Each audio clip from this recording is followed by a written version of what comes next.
क्या है और बाहुबली 3 की कहानी क्या है, बाहुबली 3 में किस हीरोइन को कास्ट किया जा रहा है। मैं आपका स्वागत करता हूं बॉलीग्राज के फिल्मी गलियारे में। उस दिन महेशमती साम्राज्य के भाग्य का निर्णय होना था। कौन राजा बनेगा, कौन अपने समय के सबसे शक्तिशाली साम्राज्य को संभालेगा, इसका निर्णय लिया जाना था। राजमहल के सामने भीड़ खड़ी थी। भीड़ के सामने थे अमरेंद्र बाहुबली। शपथ भी ले रहे थे, लेकिन राजा की नहीं, सेनापति की। राजा की शपथ पहले ही ली जा चुकी थी। राजा बने भल्लाल देव, यानी बाहुबली के बड़े भाई और राजमाता शिवगामी के पुत्र। लेकिन भीड़ चाहती थी राजा अमरेंद्र बाहुबली बने।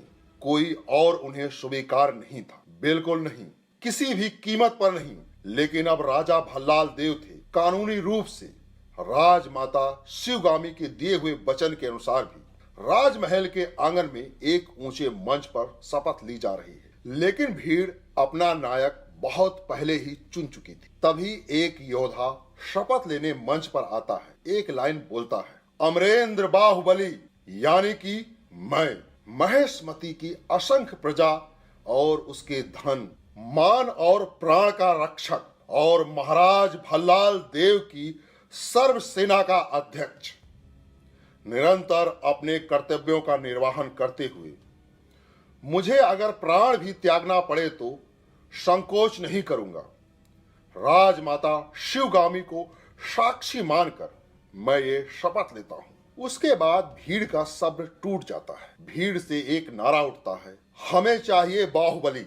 बस समस्या इसी लाइन में है कि हमें चाहिए। ये समस्या केवल बाहुबली के चाहने वालों की नहीं है, स्पाइडरमैन के चाहने वालों की भी है, आयरन मैन के चाहने वालों की भी है। ये समस्या चिरकालिक है। बस समय बदल जाता है, जगह बदल जाती है, वस्तु बदल जाती है, लेकिन इच्छा नहीं बदलती। हमेशा और अधिक चाहने की इच्छा। इतिहास की कोख में जब पहले आदम की पहली सांस ने जन्म लिया था, उससे पहले ही एक चीज जन्म ले चुकी थी। वो चीज थी इच्छा। पहली सांस लेने की इच्छा। यूं करके आदमी की इच्छा खुद आदमी से बुजुर्ग है।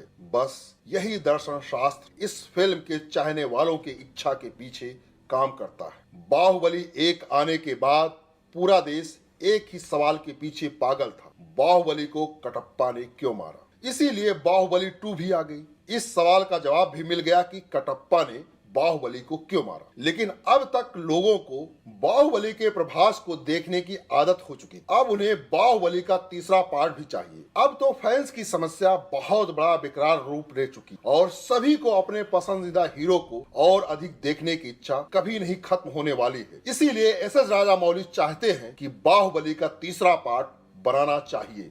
बाहुबली 3 आएगी कि नहीं, ये सवाल उतना ही पुराना जितना कि बाहुबली 2 की रिलीज डेट है। मतलब जिस दिन फिल्म का दूसरा पार्ट रिलीज हुआ, उसी दिन से फिल्म के तीसरे पार्ट का इंतजार भी शुरू हो गया था। बस उन्हीं इंतजार करने वालों के लिए एक खबर है। पत्रकार राजीव मसंद के साथ एक इंटरव्यू में प्रभास ने बाहुबली फिल्म को लेकर कुछ ऐसा कहा है कि बाहुबली 3 फिल्म आने के अनुमान लगाए जाने लगे। बाहुबली 3 फिल्म आएगी कि नहीं, इस सवाल पर प्रभास ने कहा, अगर राजामौली को बाहुबली का तीसरा भाग बनाना है तो इसके लिए उन्हें उत्साह दिखाना होगा। उन्होंने मुझे केवल 6 स्क्रिप्ट दी थी, शायद उनके पास कम से कम 10 से 14 स्क्रिप्ट है। बाहुबली 2 तक हम लोगों ने केवल 60% स्क्रिप्ट ही खत्म की। मुझे मालूम है कि राजामौली के दिमाग में बाहुबली 3 के स्क्रिप्ट पिछले 5 सालों से है, लेकिन मैं ये नहीं बता सकता हूँ कि बाहुबली 3 कब तक शुरू हो पाएगी। इस इंटरव्यू के बाद से ही दोबारा से चर्चा शुरू हो चुकी है कि बाहुबली 3 आ सकती है।